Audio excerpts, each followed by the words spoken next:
It's too early. Dwight Howard was injured. Why not give them more time? They can still make the playoffs. Those are all the arguments I know that I'm going to get in the comment section, but I really don't care because at the end of the day, I'm going to prove each and every one of those arguments incorrect. YouTube, what's up? It's your boy Young Mustard back with another video, and today we got to talk about the Washington Wizards, primarily John Wall, and why I think they need to trade him right now, as soon as possible, ASAP, because this team, I'm just keep it real, they're trash. This is one of the worst and most disappointing teams in the NBA. Offensively, they're stagnant. Defensively, they're just garbage if we're keeping it real.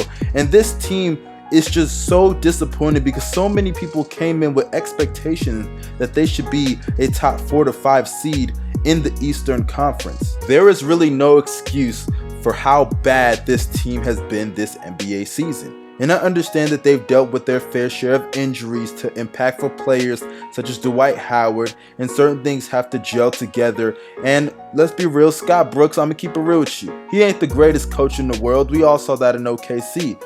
But this is no excuse at all. There are no excuses for how bad this team has played, and it partially has to do with John Wall. Sure, John Wall's numbers individually may look good on paper, but some of the decision making that he makes in some key games, or some of the shooting that he just throws up there, especially from behind the three-point line, he's attempting nearly 5 threes a game, and he is shooting one of his worst percentages from 3 throughout his entire career. He is a career 32% three-point shooter. Why are you attempting 5 threes a game? I get it worked for you last season, but you were at a point in this season where in the first 5 games of the season, you cannot hit all but 1 3 each and every single game out of like the 6 attempts you were throwing up. So you need to relax on the 3-point attempts. He needs to stop chucking these 3-pointers because it is ridiculous at this point. And then when it comes to Bradley Beal, I understand that Bradley Beal is a really solid player, but if you had to pick between John Wall and Bradley Beal, who's the better player, it's clearly John Wall. And sometimes I don't see Bradley Beal deferring to John Wall at certain points and moments that he needs to do that. And then you have Dwight Howard. Though he is averaging 12 and 10, basically 10 because it is that 9.8, let's just keep it real. Dwight Howard sometimes puts up relatively dead stats, and we all saw that in Charlotte, and even we saw that in Atlanta at times. So I don't really want to look at the numbers when I judge Dwight Howard. And then when you look at the rest of this roster, Otto Porter has not shown up the way I expected him to, and Kelly Oubre, quite frankly, has been very disappointing.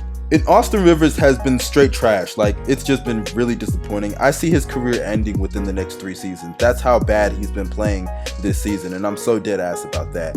And then when you look at the rest of this roster, a lot of players have just not stepped up the way that I expected them to.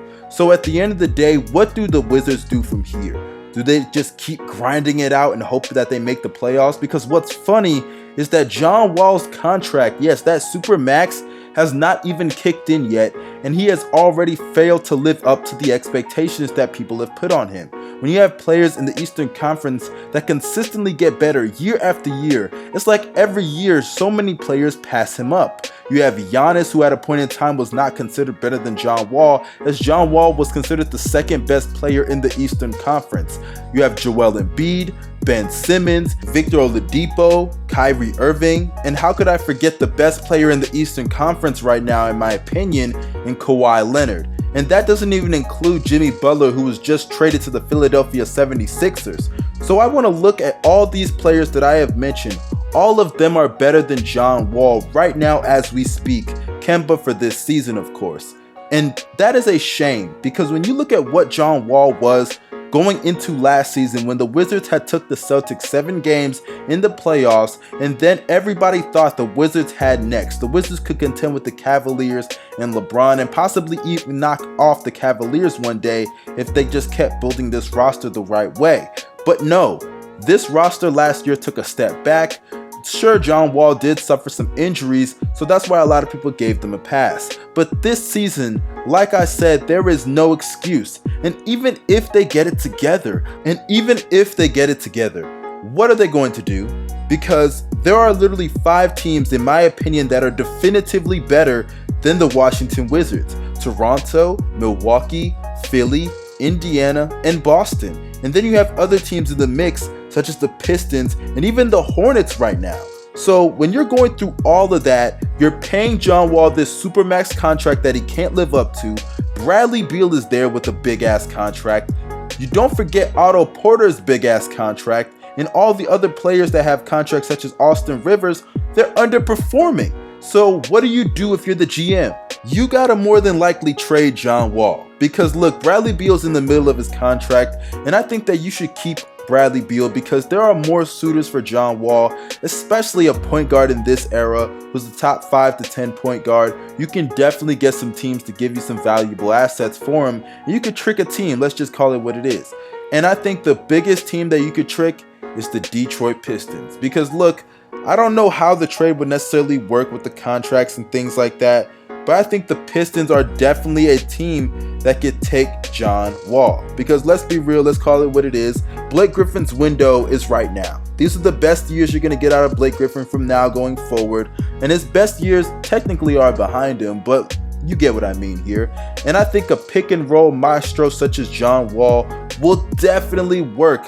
A three-headed monster of Wall, Blake Griffin, and Andre Drummond I think would be really nice, especially with some 3-and-D shooters on the wing. They still have Avery Bradley, Luke Kennard coming up off the bench, and I definitely think as a team they can definitely work with that as they have shooters and spacing around them, and John Wall is going to definitely orchestrate that offense.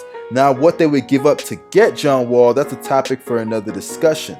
And then there are also some other teams out there. The New Orleans Pelicans basically need to do everything in their power to keep Anthony Davis on that roster, and John Wall could play a similar role to Rajon Rondo as he did, especially in the playoffs last season. And they do have the space to sign a max free agent next summer, and even though they can do that, will they? That is the question. So trading for him would definitely be a more secure option, as you don't know what is going to happen in free agency. And like I said, they need to do everything in their power to convince Anthony Davis to stay.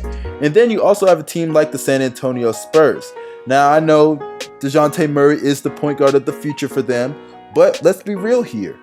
There's no one at that point guard spot right now, and DeJounte Murray is guaranteed done for the season. And I know he's a young player and he has a ways to go, but who knows how he's going to even recover from that torn ACL. And having John Wall with DeMar DeRozan and LaMarcus Aldridge and under Greg Popovich, I definitely think that that would work. And let's be real, John Wall's biggest issue is turnovers, and Popovich isn't going to just sit there and allow him to turn the ball over night after night after night. Now the problem is, will they be willing to give up some of those pieces? That, I don't know. The Spurs have to make that decision if they want to get a player like John Wall. And the other team that I see some people talking about is the Indiana Pacers, because let's be real, Victor Oladipo, his window is open, but who knows how long it's going to stay open. I love Victor Oladipo, my favorite player in the league, but they do need to give him a superstar fast. And I'm not saying that John Wall is a superstar. I'm not saying that. I'm not saying he's a top 10 player or anything, but I definitely think they need to get Oladipo some help. But let's be real, the Pacers, they're just not going to do that because they don't want that big ass contract, and they got some issues they need to figure out on their own, like what they're going to do with Miles Turner, since he isn't the player that a lot of people thought he was going to be. But that's a topic for another discussion, you guys. But before I wrap up this video, a lot of people are probably going to be saying, look, it's not that far into the season, let's not jump to any conclusions. John Wall could get better as the season progresses, they could get better as the season wanes, but at the end of the day, guys, let's just call it what it is. They are a team that at best will be the 5th seed in the Eastern Conference. And when that is your ceiling, when you have supermax players such as John Wall and players in their primes as we speak like John Wall and Bradley Beal and even Otto Porter, is it really worth it? Is it really worth it to pay all those players the supermax contract and to not do anything in the Eastern Conference? That's a lot of money that they're investing with such little results. You guys let me know in the comment section what y'all thought about this video, you guys. Also, if you are not subscribed, hit that subscribe button. Also, you guys, follow me on Twitter. Link is down below in the description box. Y'all have a great day. I'm out. Peace.